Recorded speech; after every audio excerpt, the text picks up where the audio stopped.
You're listening to the Options Insider Radio Network, the home of the Options Podcast. For more quality options programs, visit theoptionsinsider.com or search for Options Insider Radio Network in your podcast provider of choice. Listeners can also access all of our programming through our mobile app available in the iTunes and Google Play stores. Select programs are also available via live stream at mixlr.com/options-insider. That's mixlr.com/options-insider. Don't forget to follow along with your favorite programs and submit your own questions for the hosts at twitter.com/options, stocktwits.com/options, facebook.com/theoptionsinsider, or via questions at theoptionsinsider.com.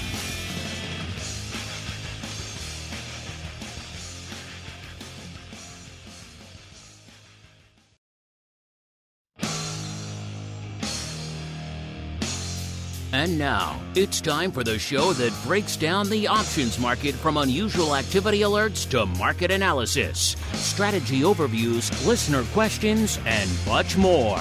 If it involves puts and calls, then our all-star panel will break it down. It's time to hit the Option Block with your host, Mark Longo from the Options Insider Media Group, and co-hosts, Uncle Mike TOSAW from St. Charles Wealth Management, along with Mark the Greasy Meatball Sebastian and Andrew the Rock Lobster GIOVINAZZI from OptionPit.com. And now, get ready to hit the Option Block.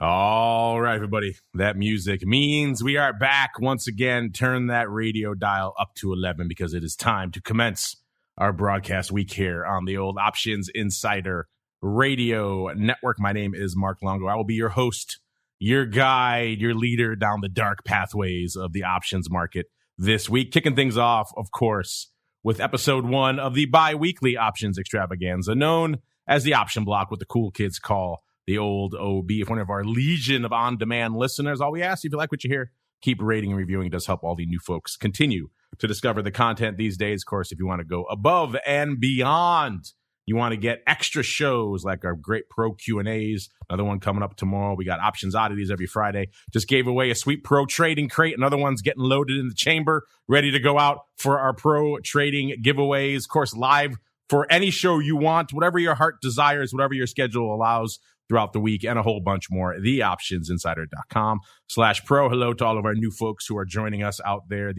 I should probably go through and welcome you. I don't do that. But welcome to all of you folks out there. We love you all. And of course, let's see who's joining us today that we love. Actually, before we get to that, you know what? It is Monday. We have to kick off the network proper. And there's only one way to do that, listeners. It's the way we have been doing now for quite some time. We go back into the well and we guess that 80s wrestler via the majesty of their theme music. The 80s, of course, the halcyon days of professional wrestling. The music was the best. The wrestlers were bigger than life. It was all kinds of good stuff. We've gone through a lot of the top names and even the secondary and even the tertiary names now in the world of 80s pro wrestling. So I was discussing over the weekend with my son. I was like, he's the current modern wrestling aficionado. I asked him, who should we do for the wrestler this week? Because we've done a lot of the big ones. And he thought, given the big events of the weekend, which there was an 80s wrestler who has now moved on, a past tense 80s wrestler. He was very much in focus this weekend in the real wrestling that is going on right now. There was a big event this weekend, and there was one iconic 80s wrestler who was very much invoked. In fact, in the main event, they came out in this person's gear and everything else. So very much an 80s wrestler front and center, especially given the dramatic events that unfolded, everyone talking about it. It seemed appropriate to go back to the well with this one. This was a big star back in the 80s, even though not always I think WWF was kind of later in his run. He did a bunch of other kind of regional stuff as well, but very much a well-known one. Can you name this 80s wrestler? American Dream.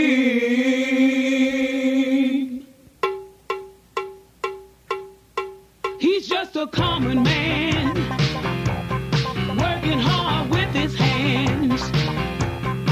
He's just a common man, working hard for the man.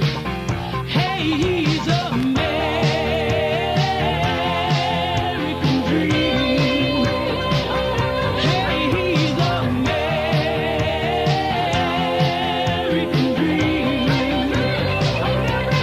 If you are black or white, redneck, funky, that's alright. Blue-eyed with a lot of soul, common man has got his gold. Hey, he's American dream. Hey, he's American dream. All right, there he is, the American dream. Very much front and center again this weekend. Let's go around the horn. Let's start with the guy who has no idea who that is. He is, of course, the rockingest of lobsters, Mr. Andrew GIOVINAZZI from OptionPit.com. Mr. G, welcome back to the program, A, and B, just name an 80s wrestler at this point. Maybe you'll get lucky, sir.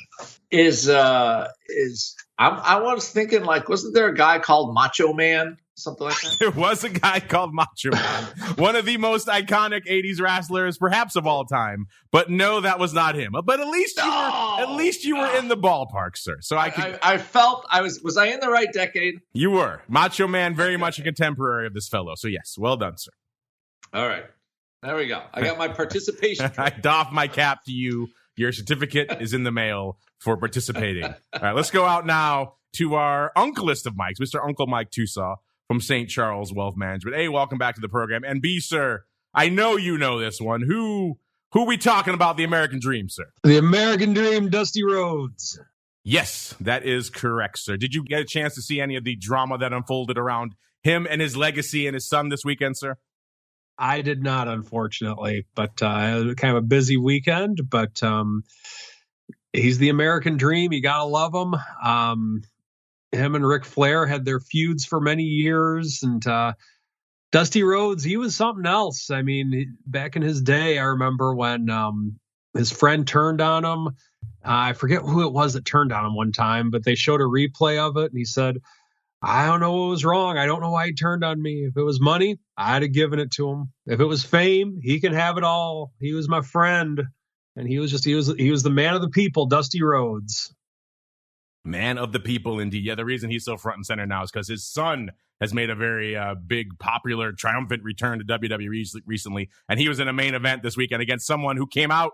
The guy fighting him came out in Dusty's gear, Uncle Mike, with the polka dots and everything, and he was doing all the Dusty stuff. So it was very much him. And what made it doubly dramatic is that Dusty's son had a real-life horrible injury that was obviously very visible. He tore the pectoral off the bone in his right side of his body, so he was clearly visibly very injured, and they still let him go out there to wrestle. It was very surprising. I think a lot of people were shocked that this guy was allowed and medically cleared to go into this match where he was obviously very visibly injured. And so that was the drama that was trending on Twitter, all this craziness. So it seemed appropriate, given the fact that the American dream was front and center again this weekend, to play him on. As we play into our next segment, it is time for the trading block. It's time to break down the latest topics, trades, and trends in the world of options. It's time for the trading block. All right, everybody, welcome to the trading block, the portion of the show where we break down what the heck is trading, what is lighting up our markets. Looks like our chat was all over it. They knew it was Dusty Rhodes. They're probably hip on what was going on this week. And by the way, thank you for your congratulations. Yes, another big flag football championship this weekend here in Chicago. It was a fun one. Our kids stuck it to the man, shall we say. This in honor of Dusty Rhodes, who took on a very much older, much bigger, much more experienced team, and we took it to him. So that was always fun. So the kids to be able to hoist that trophy at the end of the day. The coach and I were, my co-coach and I were both pretty excited as well. I'm not going to lie. So it was a very triumphant weekend here in Chi-Town, which is always fun. Also a bit of a triumphant market going on here too. Not quite as triumphant as it was when things commenced earlier today. The markets were looking pretty robust, well north of 41.50 when they kicked off today. Got up to almost not quite 41.70, but 41.65 or so in that ballpark. have given up a lot of that now. The S&P is still up about 1/3%. I got around 41.25 or so right now. The Dow is pretty much unched, and the NASDAQ, which had been charging north earlier this morning, I believe up as much as 2% at one point, now up about 1/3%. So it's another one of these days where we start off, seems like we're heading in one direction pretty firmly, and then it kind of a bit of an about face mid-session, and things start to change a little bit. Will we end the day flat or even red? Who knows? We've already have come off markedly off the highs. When we kicked off the show here, VIX was at about a 25.60. Listener, that puts it up a little over a point, about 1.1 points from where it was on Thursday's episode. VVIX, again, kind of the story going on out there right now is this whole VVIX thing. In fact, we had a great poll about it last week. We'll reveal the results a little bit later. But VVIX, still at a 91. It's up a whopping 2 points, but it's still not enough to break the 100 handle. So yes, VVIX, got to go all the way back over a year to find pretty much the last period before this one that it was below 100. And every other time since March of 2020, it only just briefly dipped. It had a brief visit, a brief flirtation below 100 before it exploded back up north into the triple digits. Right now, we've been hanging out here for over a week. So interesting times afoot from a vol perspective. VXX, what the hell even is this thing anymore? I'll leave it up to you guys to determine that. 22.25, up almost half a point from where it was on Thursday's show. UVXY, 13.5. That puts it up about 1/3 of a point. SVIX, 1160. SVIX, of course, the new inverse product. That's down a little over 1/10 of a point, about 0.15 from where it was this time last week. It's not a huge mover there. UVXY, the 2X levered product, 1570 when we kicked off the show. Up a little over half a point, about 0.6 of a point. And VolQ, the at-the-money vol of the NASDAQ, hanging out at about a 30 even, up about half a point. So, Mr. Uncle Mike, sir, you were victorious in our Guess That Dusty Roads challenge. So I will allow you to go first. Do you have any other enduring memories of the American dream, or perhaps the majesty that is flag football? Have at it. And then B, more importantly, sir, what is lighting up your tape today? And it's still an Uncle Mike. Oh, the Dow might just ticked red, sir. So maybe not entirely an Uncle Mike day anymore. Well, hold on. It's flat. It's flat. It's flat. It's still flat. Anyway, so yeah, I mean, the American dream, Dusty Rhodes, the man's man, the man of the people. Dow's positive again. But yeah, he had some cuts on his forehead. He was not afraid to do whatever it took to make the people happy. And you got to admire that about a professional wrestler. And in terms of I-9 football, it's a phenomenal thing.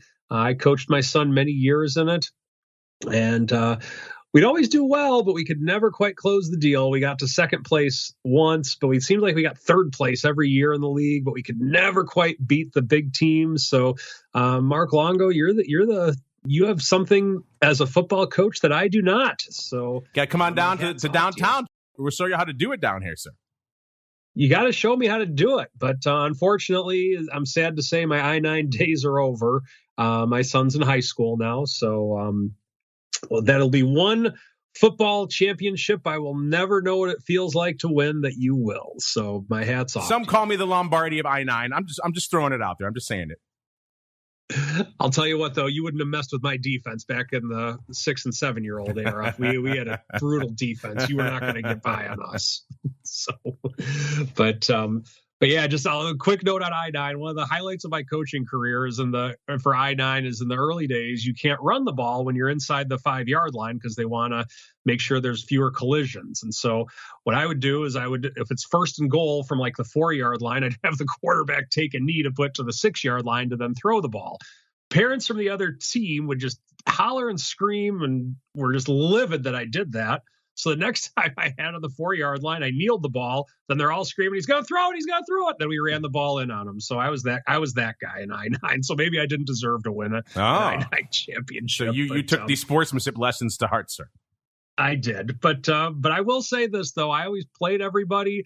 That was one thing that I had a very good reputation for, was always playing in I-9. You have to play everyone gets to get carries, get the ball, that type of thing. I was always very good about that, even if I had a lot of special needs kids on my team. And so I was very proud of Billy getting some carries and really helped Billy in his development, which quite frankly is what youth sports is all about. And I'm very proud of being a part of that. But with that, now that the Dow went negative when I'm talking pro wrestling and youth flag football, And today is interesting in that we did come charging out of the gates, but then we lost some steam. It seems that right now we have we're kind of just bumming around between 4,100 and 4,200 in the S&P. We've gotten as high as last Thursday, I believe. We got to 4,180 or somewhere around those lines. We couldn't quite get through the 4,200 mark. I remember talking about that on the show on Thursday.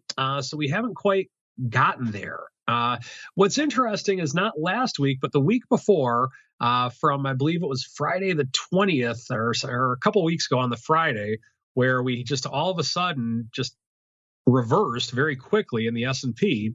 If you go from that low, it was on Friday the 20th, 3810 to the peak roughly a week later, that following Friday, it was nearly a 10% uptick. We went from 3810 to a high of 4158. And so when doing that, I think it was about a 9% trough to peak rally. And then last week, to follow it up, we had roughly a 1% downturn in the market. So if we have that, if we go up 10% or 9% one week and then down 1% the next week, I'm cool with that. I can live with that every week for the rest of all of eternity. Unfortunately, it doesn't work that way. We did have a little bit of a pullback last week when we were down the 1% on the week. Most of that came on the Friday. And so now this is kind of the crapper get off the pot week for the market, I believe. Meaning that, are we going to continue to rally? Because we've had the rally, not last week, but the week before. And then last week, we did pull back a little bit to kind of gain some traction or let the market catch its breath, whatever analogy with which you want to use. But now's the time, I believe, this week is where we're going to see we're going to see the truth about last week, whether the market was just catching its breath or whether the market has more to go, or whether the market's going to just kind of go down and look really ugly this week. So I think we are going to get some movement this week, just based on the fact that 2 weeks ago we had a rally to the upside. Last week we kind of puttered around a little bit. And then what are we going to do this week? That's I think we're going to have some pretty decent movement, but of course, the market knows better than me. That's why they're the market and I'm not. So that's kind of what I'm seeing right now from a technical standpoint. We do have a sell-off in bonds again today. The sell-off came before the sell-off in stocks happened because we did rally a bunch early and then we've sold off. So we do have that happening. A little bit of upside in silver. But other than that, normally what seems like we've been used to talking about as the big story has been oil. Oil is this, oil is that, but oil's relatively flat on the day. So I think it's kind of interesting that oil's not the big thing today.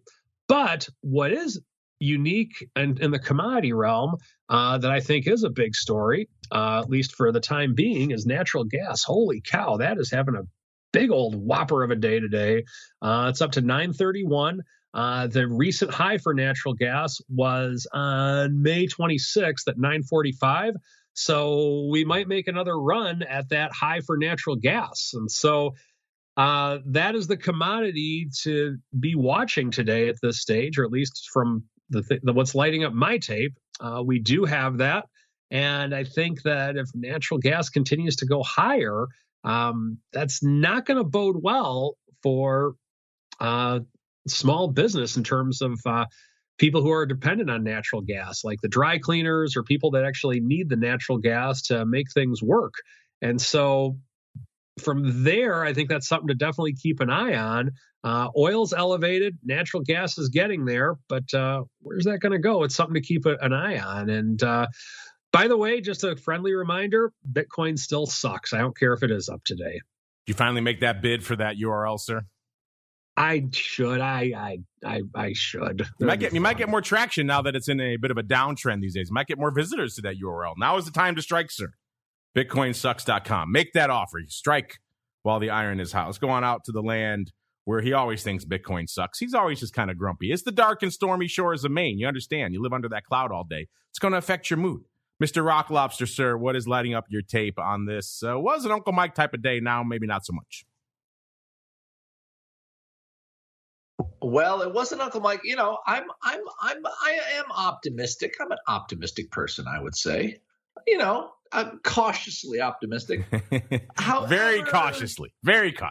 However, well, what I think, I had a couple of sessions this morning with students. And so first off, you get some really weird things going on overall. Because I know Mike looks at the technical levels and I look at just kind of like vol levels, right? So realized vol, like S&P 500 realized vol is the highest level it's been since the pandemic. The 30-day average. And it's not even close, by the way.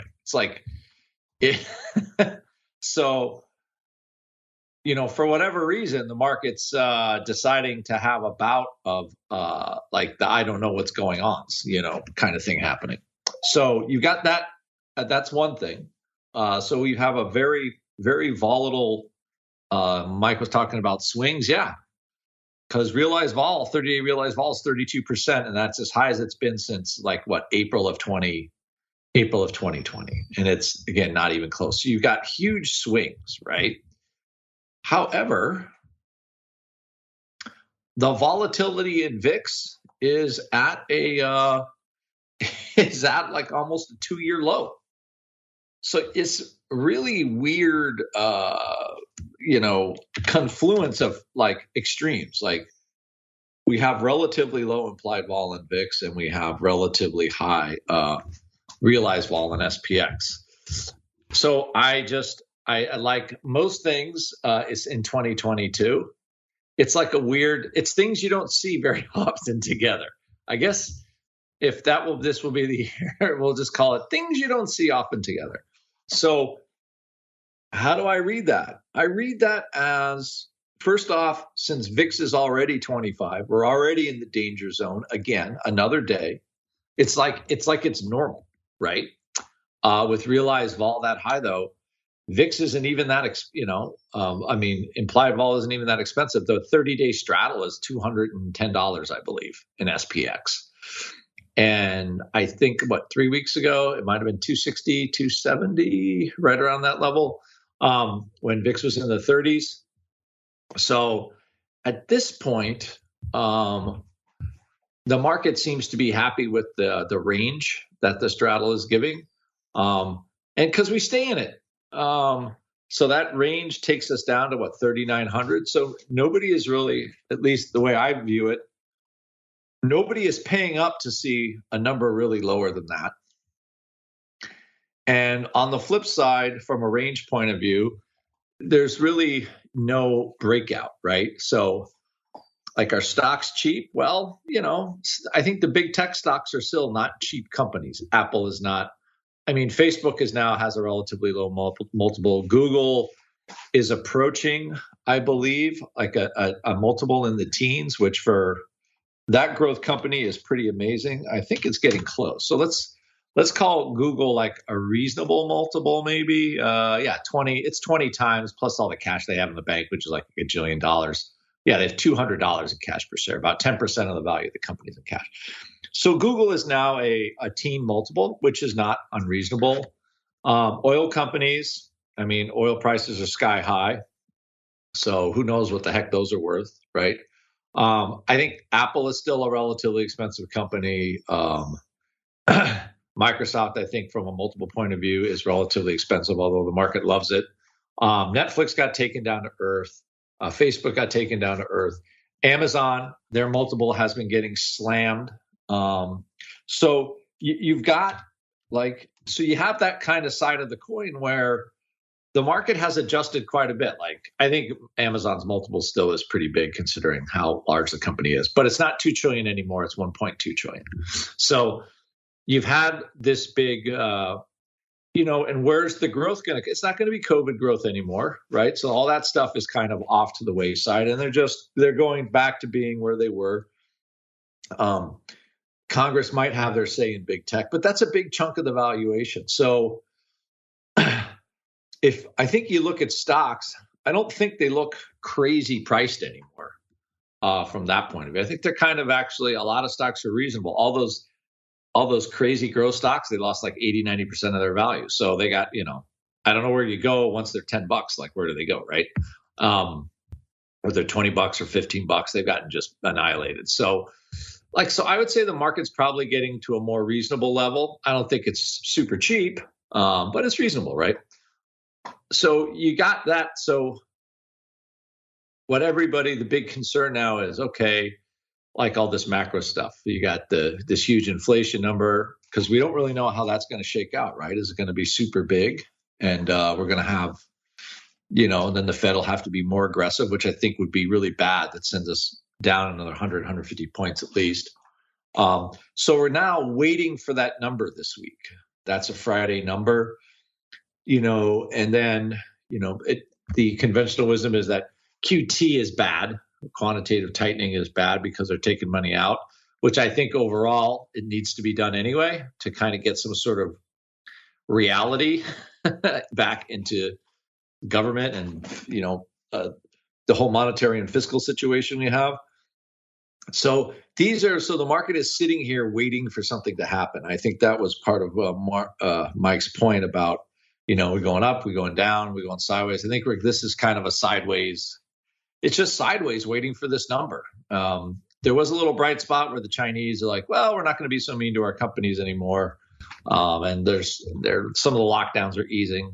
I don't know what happened, if it helped or not, but anyway, so I think you've got those things going on.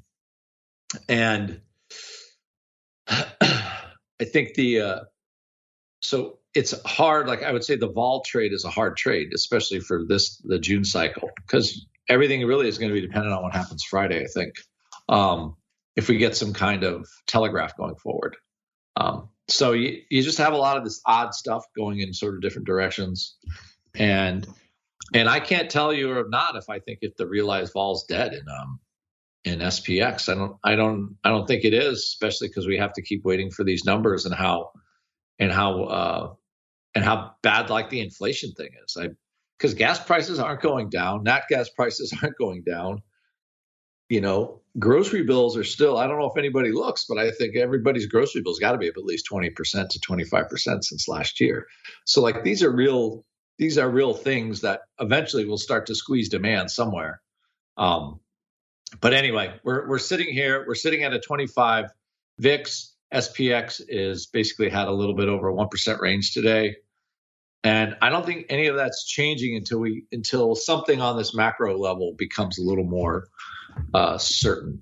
Right now, it still looks like the market is expecting the Fed to be pretty aggressive raising rates. And I don't think that's going away anytime soon. Does not appear to be going away. Let's see if anything else is going away here, if things are coming back up here on the market. At least from a volume perspective, we're kind of seeing one of those decent days, not blow the doors off, but not nothing either. It's not like we're hanging out in the middle of August or middle of December either. VIX closing in on 250,000 contracts. It sounds like a lot. It's decent paper. 248 right now. The ADV is 571 though. It doesn't seem like we're going to make it that way today, but hey, the day is still young. We could see how things progress in the latter half of the session. SPY closing in on 4 million contracts, 3.9 million.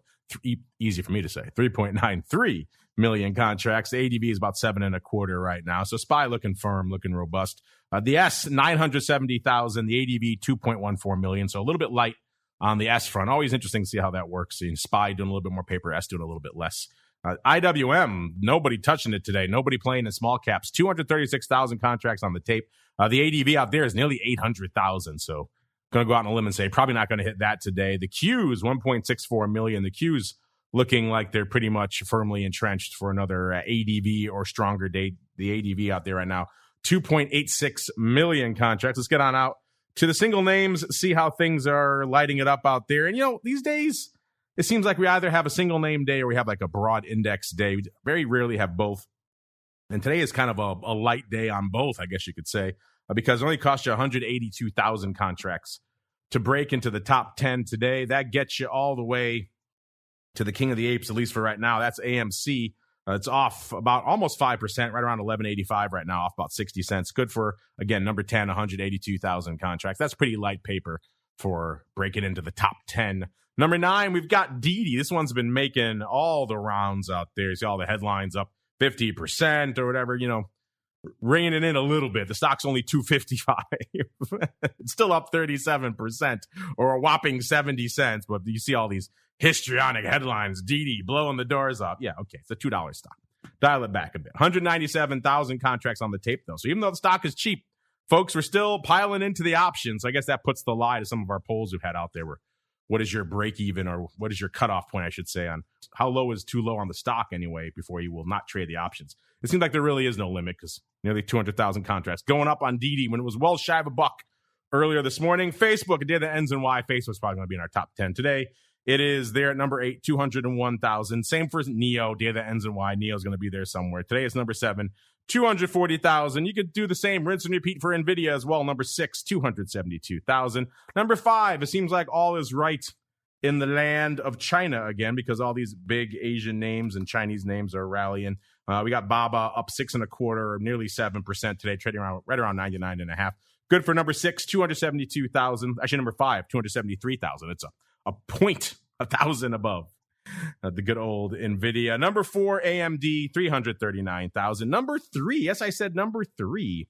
It's Tesla. Kind of an anemic day for Tesla, in spite of the headlines, coming in, threatening to maybe cancel his deal there again, which is this whole backwards negotiating philosophy of Musk has me scratching my head. You come in, you say you're going to buy something, you agree to a price, and then you negotiate and do your due diligence after. That should probably come first whenever you're negotiating for anything. I'm just saying, probably a good practice to do that, as opposed to agree on a deal, and then I don't know if I want to do this, and I want to negotiate in public and all this other nonsense. I told you, all you Twitter folks, once Musk gets involved, here comes the drama. Hope you like it. Good for 630,000 contracts today. On the Tesla side, at least, up $8.50 or 7.12 maybe. Tesla folks don't want him wasting his time or his money on Twitter. So rally in this one. Number 2. Yes, I said number 2. It's Apple. Everyone's waiting for the big WWDC to see what they're going to announce out there. Apple kind of hanging out mode, up about 0.5%, right around 146 right now. Good for 659,000 contracts. And then number 1, this one threw me at first when I pulled it up because I forgot today was the split day. It's Amazon. 2.11 million contracts on the tape for Amazon. I am not used to seeing Amazon at a 125 handle. That's like back when it first went public. Oh, 125. I'm not used to seeing it with many more digits at the end of that. Of course, today is the day of their 20-for-1 stock split, listeners. So seeing Amazon at a 125, oh my goodness, it's so cheap, I must buy some. 2.11 million contracts on the tape for Amazon. So that old argument that cutting the price really does drive a lot more paper, certainly true in the case of Amazon right now. My goodness, yeah, that threw me for a loop. Amazon at 125. It's been some time, listeners. It's also been some time since we've seen a new trading floor. CBOE launching a new trading floor here in the old Board of Trade building today in Chicago. I saw some pictures floating around. You can look, if you find them, if you search for us or search for CBOE on the internet, listeners, you will find the release with the photos of it. It does look very light and airy compared to the old. There's actually windows that you can see, and there's sunshine coming in. Doesn't seem like you're in the bowels of humanity anymore out there. So that's kind of interesting. Everything old is new again. A new trading floor, listeners. You have to check out the release, or if you follow us on Twitter, we'll retweet it there for you. Interesting stuff. They refer to it as a new and enhanced trading floor with a vibrant, technology-driven environment that seamlessly integrates both open outcry and electronic trading mechanisms to provide customers a truly unrivaled world-class experience. Customers continue to find value in open outcry trading for price discovery, deep liquidity, and execution quality. There we go. I know they have their new offices, which are right down the street here from our studio, but they still have the floor pretty much adjacent to where the main CBOE floor used to be. Back in the day, listeners, as we keep on rolling, it is time to go forward in life now. Time to go into the Odd Block.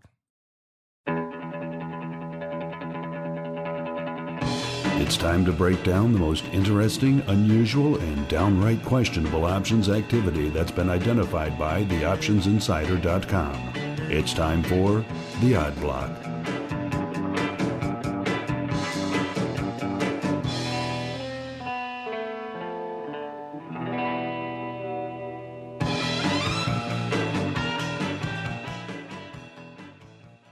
All right, everybody, welcome to the Odd Block, the portion of the show where things get weird, things get wild. We highlight some unusual activity, or at least we unleash our Eye of Sauron, and it does that for us.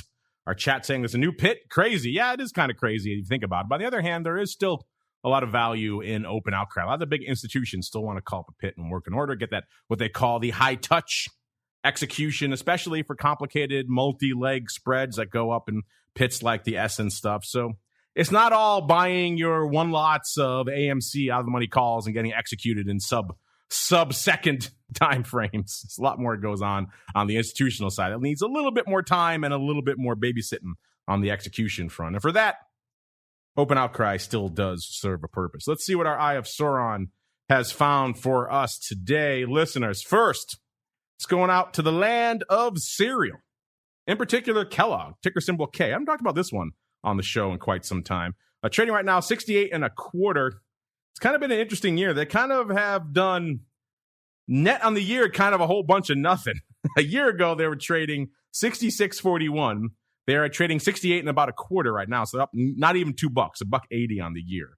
So kind of a wasted year for Kellogg. And they hung out in this low to mid 60s range, it seems like, for almost the entirety of the year. And then into the beginning of this year until March 11th. And they sold off briefly below 60. 59.5 was their low for the year. That was on March 11th.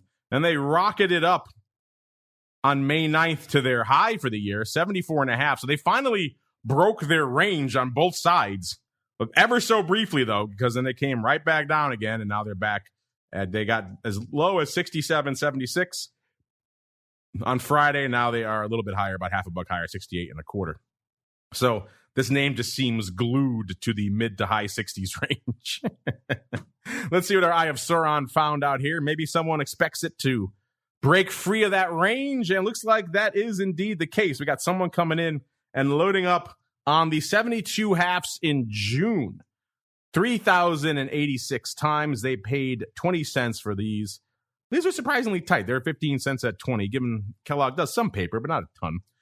Looks like they lifted the offer on these. That's not, I guess, compared to the premium buys we've seen in the past. This is 20 cents. It's only a 28 vol at the end of the day. We've seen far worse than this, listeners. The stock was pretty much exactly here when these went up, 68 1/4. And no, there are no earnings. The next earnings is on August 4th. So Mr. Rock Lobster, this is some old school odd block paper in that it's some kind of very near dated call love. You only got a few weeks on these. But compared to what we've seen over the past couple of years, particularly in the meme stock palooza, where it seemed like no call was too expensive to buy, these are comparatively reasonable, even if I don't really love them. But at least from a premium and a vol perspective, they're not throwing the farm away. Mr. Rock Lobster, what are your thoughts on these Kellogg calls?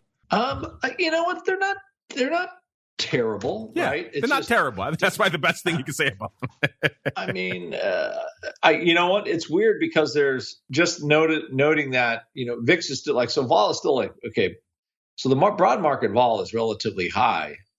But name volatility is not as high. I mean, so a lot of it is relatively inexpensive. So actually, one of my students brought up this Kellogg's purchase. The problem I have with it is the duration is just very short. Not a lot of time to work, especially for this name. It's been very range bound all year. Yeah, it's just is it like is Warren Buffett going to buy it out or something? I mean, last earnings cycle was pretty good. What was it, traded up to $74? So. It's one of those things where I don't think it's not a cheap company. It pays a good dividend and all that kind of stuff. So it is I would just call it a bold purchase on an out of the money call. Like somebody clearly sees something that ain't there right now, like from just everything you could look at in Kellogg currently, like so if you look at a synthetic straddle value, probably isn't a whole lot more than $2. So to spend 20 cents on those calls that are, outside of the range of any kind of reasonable vol is pretty. Yeah, somebody got to know something. That's all I'm saying. Somebody has to know something to make that trade work. Because there's also some action on the 75s, right? So, you see 9,000 of the 75s trading and they're like trading 10 cents. So is this going to, I was going to say, are members of Congress out there buying some calls and Kellogg's? What do they know? What kind of legislation is going to pass? Are the Russians allowing wheat to be exported like from Ukraine? Anyway, so it just looks kind of oddball to me, to be quite honest with you. So I would say keep this on the list, but somebody knows something if they're buying these calls. Somebody knows something, says the Rock Lobster. Even the size isn't crazy. It's not 10,000. It's 3,000. The price isn't crazy. The vol level isn't crazy. You're right. The only thing that really causes some consternation is the time frame. But then again, there's a reason why those other numbers are reasonable, because the time frame is short. So there's no free lunch and options at the end of the day. What do you think of these, listeners? You like these? Would you buy them? Would you more likely sell them? I know how I would probably lean, but I'm curious what you folks have to say on this. Let's pick up a few of these that we've reviewed in the past. Let's see if we can pay them off before we get to the uncle list of Mike's. Got to buy him some time. He hasn't done strategy block in a while. I'm not sure if he remembers how to do it. Let's go out first to our April 18th show, to C3.AI Inc. This is ticker symbol AI. At the time, we profiled about 9,000 of the May 15 puts. By the way, this ticker symbol AI on the year. This name was trading $60 a year ago, and then it has pretty much sold off ever since. I won't tell you where it is right now. It's kind of a bit of a spoiler.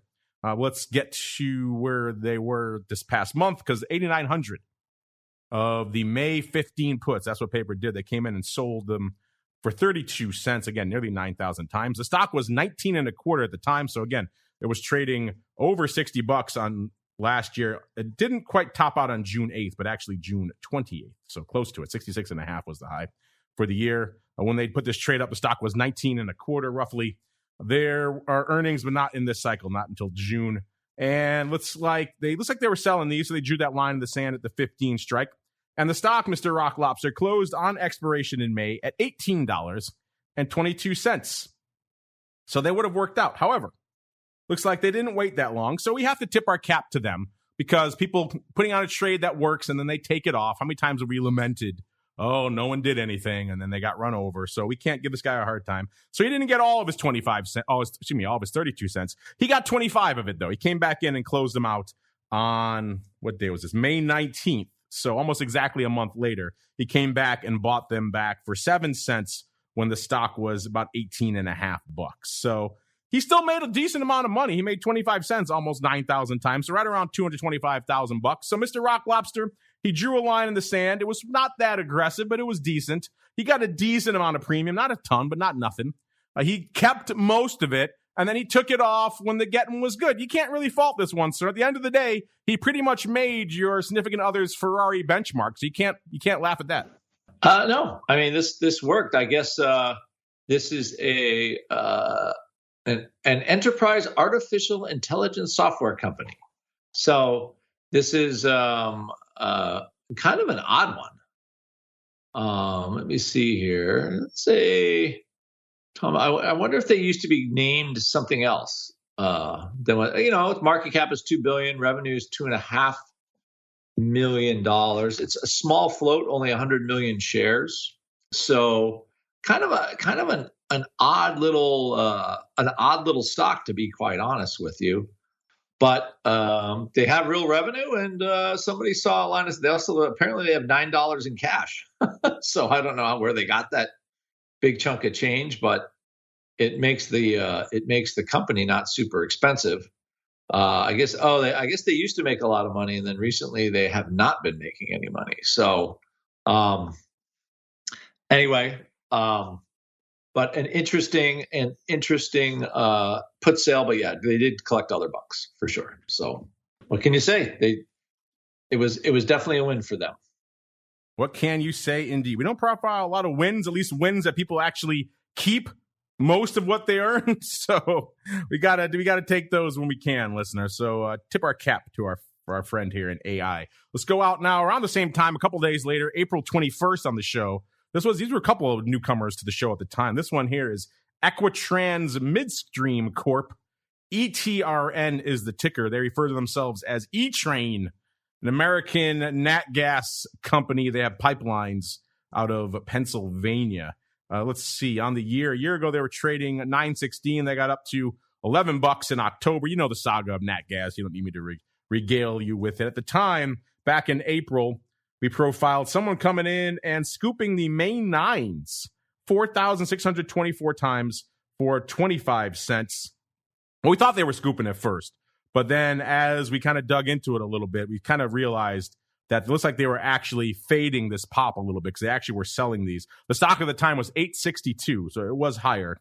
There were earnings in this cycle as well, May 3rd. So this one had some risk to it because anytime you're selling upside in nat gas, that could be dubious. They were doing some decent size, so you can probably assume maybe they had some shares to go as well, in which case they wouldn't mind dumping them at these higher levels. But anything short to the upside in nat gas these days has a potential to be run over. And it looks like, and factor in an earnings announcement as well, that's doubly risky. But it looks like these ended up working out. They did 4,624, then they came into another 2,200, then another 1,200, another 1,000, total of about 11,000 contracts on the day. This was not a small trade. So there's probably a good chance that this was someone who has a bunch of stock and they were willing to let it go at those levels. So they ended up hitting most of these for around 25 cents. And Mr. Rock Lobster, looks like the stock closed on expiration $7.27. They sold the 9-strike listeners. So this worked out pretty good. Pretty much 12,000 of these were still open at expiration. So they did pretty good. Somewhere around $300,000 they pocketed on this bad boy. Mr. Rock Lobster, they were a little gutsy, but then again, if you have stock, not so much. They're probably just saying, hey, take me out of my stock at the 9-strike. I'm good with it. And they didn't get taken out, Mr. Rock Lobster. So they pocketed $300,000 and they lived to sell another day, sir. Yes, I would be of the mind that this is it's got to be a call rider against stock, because these, you factor in the divvy. The divvy's what, 15 cents a quarter, and they pick up 20 cents for the upside, so they kind of double, at least easily double the take they're expecting for the div. So I see this has call rider written all over it in my mind there. I tend to agree. Now let's see if Uncle Mike has call writing written all over him. It is time for the strategy block. It's time to dispense options, wit, wisdom, and education. It's time for the strategy block. All right, everybody, welcome to the strategy block, the portion of the show where Uncle Mike regales us with his 10-part I-9 coaching philosophy. Uncle Mike, have at it, sir. Oh, you don't want to get me going in that one, Mark. I don't think we should go down that rabbit hole. You slam the kids starting at the age of 5. You tackle them brutally on the first play of the game just to let them know they're in a football game, right? That's right. Even though it's flag. Even though it's flag. No. What I want to go through today are vertical call spreads. And the reason I want to go through that is that let's say that you believe that this market is down and you want to buy the dip. And if you want to buy this dip, you can buy stock, but maybe that's a little bit too risky for you. But then again, you're looking at calls and you're thinking, well, they cost a little bit too much for my taste right now. We do have a VIX that's in the mid-20s. I mean, I know it's not as high as it's been, but it's still fairly high. And you're just maybe not liking the idea of buying calls right now. And so I want to go over, this is kind of a very basic strategy, but it is one of my personal all-time favorites. And I think it's something that would make a lot of sense for people if you are looking to buy the dip, depending on the underlying, depending on a lot of factors, but it's definitely something to look at. And that would be a vertical call spread. So let's say XYZ stock was up at 60 and now it's down to 50 and you really want to get into it because you liked it at 60, you love it at 50. And if that's the case, you're looking to maybe buy a 50 call on it because that, after all, you can participate on the upside for anything past 50. But you're looking at it and you're like, you know what, that's a little bit too expensive for me. Well, if that's the case, something to consider would be buying the 50-55 call spread. Now, what that does is that will reduce the price significantly, most likely, depending on how the options are lined up. But if it doesn't, then it won't work. But a lot of times it does. And I'm just making up numbers, so please don't use this as a rule or anything like that. But once you do that, you then have participation on the stock from 50 to 55. Anything over that, you don't get to participate on. So when buying a call spread, you can reduce the cost and essentially reduce the risk of paying for that premium. Now, a couple of disadvantages to it. The first disadvantage, you won't have as much gamma on your side. So in other words, when the stock goes from 50 to 52, let's say that happens, you're not going to make as much money as you would if you just own the call, because that 55 call, remember, is going to be working against you at the same time that the 50 call is working for you. So have that understanding. Now, as you get closer to expiration, you'll have the identical upside between 50 and 55 if you're at expiration, but it won't cost as much. But before expiration, it won't give you as much bang for your buck if it does go in your direction, most likely. Of course, there's many factors of option pricing, but typically you don't get the same bang for your buck with it right away. Now, the other disadvantage of it is the fact that, let's say the stock does go from 50 to 60 or 70 or whatever, you're capped off at 55. So that's another sacrifice with which you make when buying a call spread instead of buying a call. Now, if you don't believe the stock's going to go much past 55 anyway, then you're probably better off doing this call spread. You won't make all of your money right away or as quickly, but you do stand the chance of getting a much better price for the movement that you wanted in the stock. So that's a good thing about it. And then finally, the thing to consider with this is that you can set this up with any strike price you want, whether you want to go in the money, at the money, or out of the money. There's advantages and disadvantages to all of them. And you can use whatever time frame you want. There's advantages and disadvantages for all of them. I'll be releasing a video on my YouTube channel on call spreads, hopefully by tomorrow. And if you have questions about how you can select a time frame or a strike price, you can refer to those videos on my YouTube channel as well. And that is the strategy block for today. All right, so he does remember how to do that segment. Okay, let's see if we remember how to do Around the Block. It's time to tell you what we'll be watching on our trading screens until the next episode. It's time for Around the Block. All right, everybody. Welcome to Around the Block, the portion of the show where we break down what we're keeping an eye on for the rest of the week until our next episode on Thursday. Let's do a real quick payoff here of some of our questions of the week as well. We asked you last week with vol so low, VVIX back below 100 for the first time in over a year. Is this the start of a new vol regime or just the calm before the storm? And nearly 76% of you said it is the calm before the storm. So watch out there, listeners, if you think we're heading into tranquil waters here in the middle of the summer. Start of a new vol regime, only 14.5%, and 9.7% say, hey, vol is confusing. Yeah, I get it. It can be a confusing topic if you've never really encountered that concept before, the notion of volatility. And I see a lot of you asking about the CBOE stuff in the chat. The Options Queen wants to know if we're going to go check out the new trading floor. Yeah, maybe. We'll see. You know, they all usually invite us down to these things. They didn't have a big, at least that I could see, a big grand opening celebration out there. But maybe we'll go down and swing and check it out. Their new offices are pretty close. We can go check those out. Maybe we'll swing down to the new trading floor. You know, it's an interesting thing. On one hand, these are kind of vestigial elements of an outdated era, right? On the other hand, they still do serve a purpose. In fact, that leads to our question of the week. It just went live a few seconds ago here. You guys can play along. At Options is the place to go on Twitter. We're asking you right now, the CBOE launched a new open outcry trading floor this week.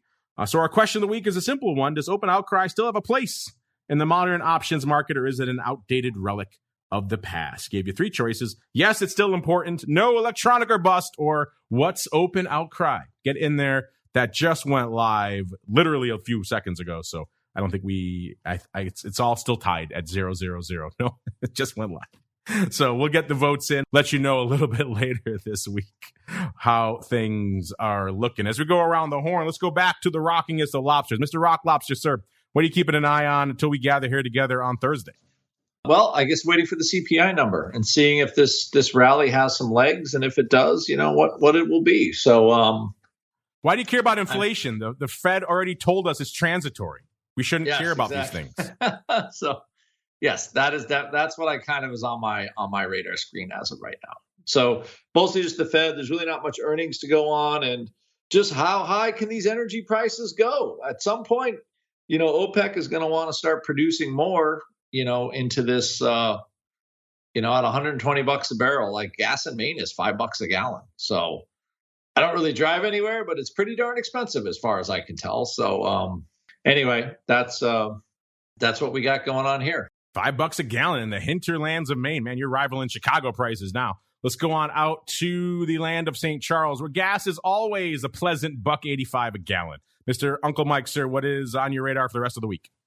Well, how does Andrew not drive anywhere? What does he do? Take the subways out in Maine? That's what I'm kind of curious about. But in terms of what I'm watching, I'm watching the numbers. I'll watch CPI, like Andrew said, but also I'm watching just to see if we can break through the 4,200 mark on the S&P and see if we can hold the levels with which we are in the 10-year and see if that'll get some type of a rally. You missed the subtext there, Uncle Mike. Andrew never drives because he never goes anywhere. See, that's why he never drives anywhere. Oh, I get it. And the one time he left his compound to come to Chicago, he got stuck here for an extra week. So that turned him off leaving the compound ever again. So we might see him once maybe in the next decade. Unfortunately, listeners, that music means we are done with this episode. Looks like our poll now, 60% saying yes, open outcry, still important, 40% saying no. Again, just the early blush. We'll keep updating you on this throughout the week. At Options is the place to go. Mr. Uncle Mike, where should they go if they want to learn more about what you got going on, or perhaps to debate you on your concussion-prone I-9 coaching methodology? Concussion-prone? It is not concussion-prone. I've had 0 concussions under my realm in my entire career as a football coach, which spans many years. Anyway, with that, feel free to visit my website, stcharleswealth.com. If you're looking for a financial advisor who uses call spreads in some way, shape, or form, and follow me on Twitter, at Mike Tosaw, T-O-S-A-W. I've had Twitter drought for a while, folks. Help me out. Let's get him some love on the old Twitters. As a guy who doesn't need your love, he doesn't want your love. Mr. Rock Lobster, sir. If folks want to come to not give you their love, where should they go? What should they do? Go to optionbid.com, go to mentoring, or go to our products page, or really just call Ted. Say, hey, Ted, I want to learn how to trade options, and I know that OptionPit is the place to do it. If you say you heard on this show, you get 10% off anything OptionPit sells, just for saying that I'm the most handsome man in options. 888-TRADE-01. Didn't you get the memo? They have updated the secret passphrase. Now, no longer am I just the sexiest man in options. Now also to tell Ted that I am also the best flag football coach in known history. So you add those two things together. Sexiest man in options and the best, some might say the Lombardi of flag football coaching. You add those in there together, or perhaps the Belichick of the modern era. Pick your poison. I'm not picky there. You tell Ted all of that, then you get your discount. We got to roll on out of here. We'll be back in a little bit for all you live cool cats with the crypto rundown. Got a new guest coming on there. Always fun to see the new areas of the crypto space we can explore on that show. Going to be doing that again in a little bit. All you on-demand folks have to wait until it hits the network. Then we're back again tomorrow with another great pro Q&A on the docket. Listeners, we got Mr. John Brady coming in from RJO. You guys have a lot of questions about what's going on the commodity, the futures, options side. I know we'll also want to talk a lot about the rates products. So if you have questions about all that stuff, start getting those in now. Should be a great meaty session tomorrow on the pro Q&A side. Then we're back again on Thursday, another episode of the Option Block. Stay safe out there, everybody. You're listening to the Options Insider Radio Network, the home of the Options Podcast. For more quality options programs, visit theoptionsinsider.com or search for Options Insider Radio Network in your podcast provider of choice. Listeners can also access all of our programming through our mobile app available in the iTunes and Google Play stores. Select programs are also available via live stream at mixlr.com/options-insider. That's mixlr.com/options-insider. Don't forget to follow along with your favorite programs and submit your own questions for the hosts at twitter.com/options, stocktwits.com/options, facebook.com/theoptionsinsider, or via questions at theoptionsinsider.com.